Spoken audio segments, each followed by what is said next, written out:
नमस्कार बच्चों, आज की इस ऑनलाइन कक्षा में आप सभी का स्वागत एवं अभिनंदन। कक्षा पंचमी, विषय पर्यावरण, पाठ 4 मिलकर करें सफाई, भाग तृतीय। पिछले भाग में हमने जाना कि घर में शौचालय होना कितना आवश्यक है। हमें खुले में शौच नहीं जाना चाहिए, तभी हम स्वस्थ रह सकते हैं, बीमारियों से बच सकते हैं। इस भाग में हम जानेंगे कि सफाई हमारी आदत का हिस्सा होनी चाहिए, मात्र दिखावा नहीं।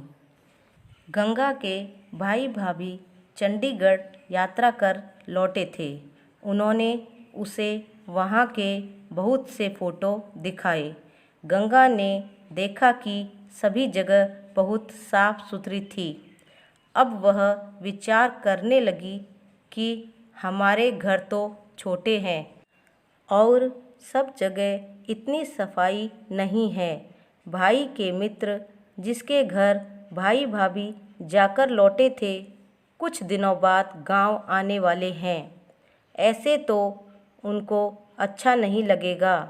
उसने भाभी से इस संबंध में बात की। भाभी समझदार थीं। उसने गंगा को समझाया, छोटे बड़े घर से कोई छोटा बड़ा नहीं हो जाता है, बस सफाई बहुत ज़रूरी है। यह किसी को दिखाने के लिए नहीं होनी चाहिए, वरन ये हमारी आदत का हिस्सा होनी चाहिए। इस चित्र में आप ये कच्चा घर देख रहे हैं, कितना सुंदर लग रहा है। किसी घर के कच्चे या पक्के होने से कोई फ़र्क नहीं पड़ता। हमें ध्यान रखना चाहिए कि हमारे घर में साफ़ सफाई कितनी है और ये हमें रोज़ करनी चाहिए। ये हमारी आदत का हिस्सा होनी चाहिए। अब ये अगला चित्र देखिए, कितना प्यारा और सुंदर घर है। इसमें चारों तरफ हरियाली भी है और साफ़ सफाई भी कितनी है। बस हमको साफ़ सफाई का ध्यान रखना है, छोटे या किसी बड़े घर का नहीं। आइए आपको एक बड़ा घर और दिखाते हैं। इसमें सामान कितने करीने से व्यवस्थित जमा हुआ है और ये बड़े घर के अंदर का कमरा है जो इतना साफ़ सुथरा नज़र आ रहा है। हम बड़ा घर हो तो उसे इतना साफ़ और स्वच्छ रखेंगे, तभी वह अच्छा लगेगा। जब गंगा ने कहा कि हमारे घर तो बहुत छोटे हैं, तब उसकी भाभी ने उसे घर के बारे में समझाया। गंगा की भाभी ने उसे समझाया कि छोटे बड़े या कच्चे पक्के घर से कोई छोटा बड़ा नहीं हो जाता है, बस सफाई बहुत ज़रूरी है। वह किसी को दिखाने के लिए नहीं होनी चाहिए, वरन ये हमारी आदत का हिस्सा होनी चाहिए। अब सफाई के बारे में कुछ विस्तृत बातों की जानकारी मैं आपको दे रही हूँ। हमारे विचार से सफाई का दिखावा नहीं होना चाहिए, बल्कि यह हमारी आदत का हिस्सा होनी चाहिए। इससे हमारे घर के आसपास का वातावरण हमेशा स्वच्छ बना रहेगा तथा गंदगी से होने वाली बीमारियां नहीं होंगी। सफाई का कार्य करने वाले लोगों के साथ हमारा व्यवहार स्नेहपूर्ण, दया और सम्मानजनक होना चाहिए। हमें अपने घर की सफाई प्रतिदिन करनी चाहिए। अगर हमारे घर की साफ़ सफाई नहीं होगी तो हमारा स्वास्थ्य खराब होगा और हम बीमार पड़ जाएंगे। कुछ लोग क्या करते हैं कि जब कोई हमारे घर पर आने वाला होता है तो उन्हें दिखाने के लिए सफाई करते हैं, लेकिन हमें ऐसा नहीं करना चाहिए। हमें सफाई तो प्रतिदिन ही करनी चाहिए और हमारी आदत में होना चाहिए। इस चित्र को ध्यान से देखें। इसमें एक आधुनिक पोंछा सफाई कर्मी दिखाई दे रहा है जो सफाई का कार्य करता है। इसलिए सफाई करने वाला श्रेष्ठ होता है, कचरा फैलाने वाला नहीं। सफाई हमारी आदत बन जाए, इस हेतु हमें सफाई रोज़ाना करनी चाहिए। रोज़ सफाई करने से सफाई हमारी आदत बन जाएगी।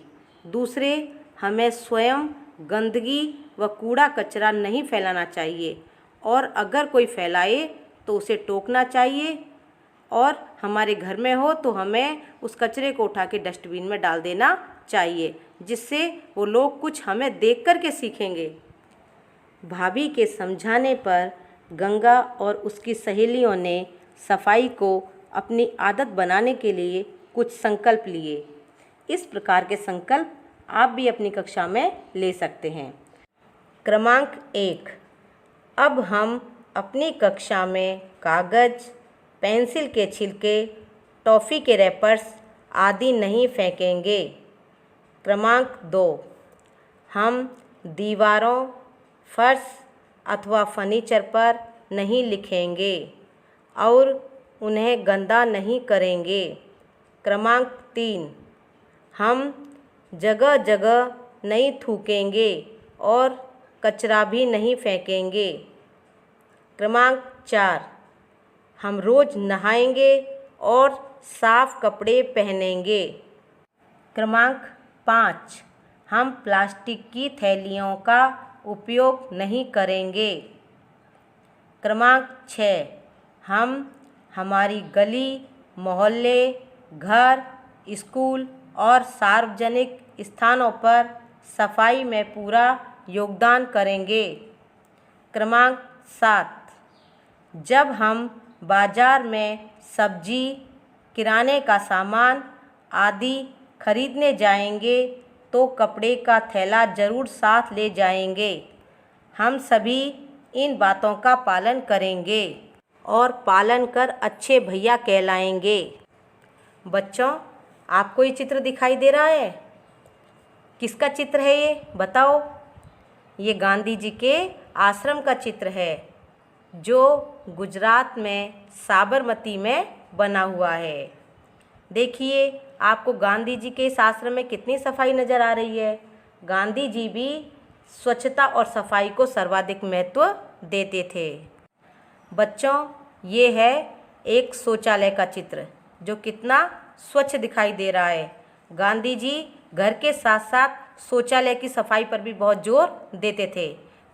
मैं आज आपको गांधी जी के बारे में एक विशेष जानकारी देती हूँ।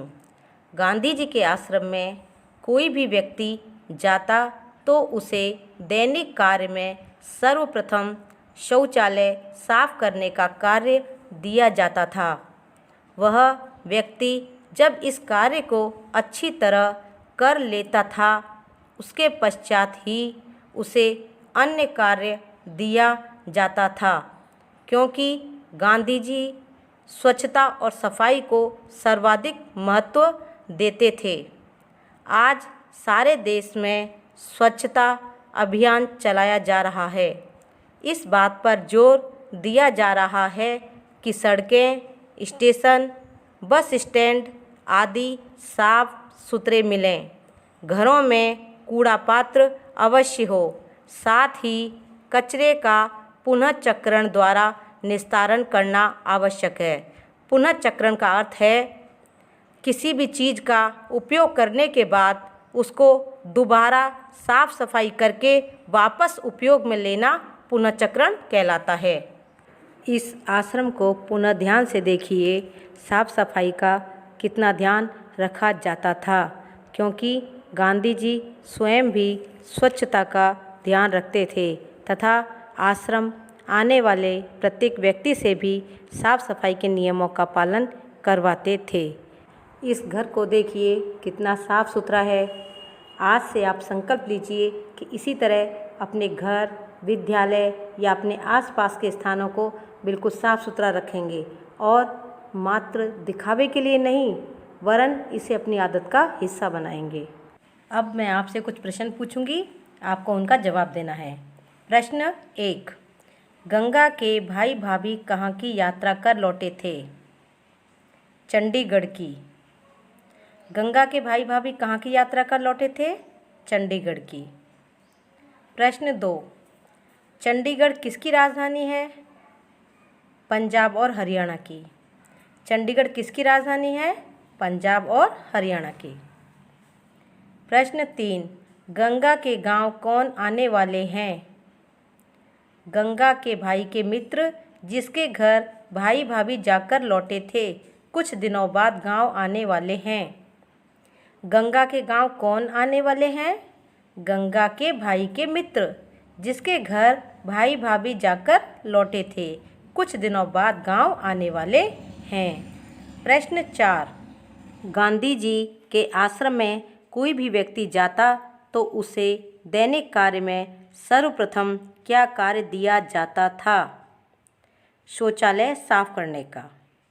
गांधी जी के आश्रम में कोई भी व्यक्ति जाता तो उसे दैनिक कार्य में सर्वप्रथम क्या कार्य दिया जाता था? शौचालय साफ करने का। प्रश्न 5, पुनः चक्रण का क्या अर्थ है? किसी वस्तु को एक बार उपयोग करने के बाद उसको साफ कर उसका पुनः उपयोग करना पुनः चक्रण कहलाता है। पुनः चक्रण का क्या अर्थ है? किसी वस्तु को एक बार उपयोग करने के बाद उसको साफ कर उसका पुनः उपयोग करना पुनः चक्रण कहलाता है। प्रश्न 6, कचरे का निस्तारण कैसे किया जा सकता है? कचरे का निस्तारण पुनः चक्रण द्वारा किया जा सकता है। कचरे का निस्तारण कैसे किया जा सकता है? कचरे का निस्तारण पुनः चक्रण द्वारा किया जा सकता है। प्रश्न 7, बाजार से सब्जी, किराने का सामान आदि खरीदने के लिए किसका उपयोग करना चाहिए? हमें बाजार से सब्जी, किराने का सामान आदि खरीदने के लिए कपड़े के थैले का उपयोग करना चाहिए। बाजार से सब्जी, किराने का सामान आदि खरीदने के लिए किसका उपयोग करना चाहिए? हमें बाजार से सब्जी, किराने का सामान आदि खरीदने के लिए कपड़े के थैले का उपयोग करना चाहिए। प्रश्न 8, अगर हमारे गांव या शहर साफ नहीं होंगे तो हमारे देश की छवि कैसी होगी? हमारे देश की छवि खराब होगी।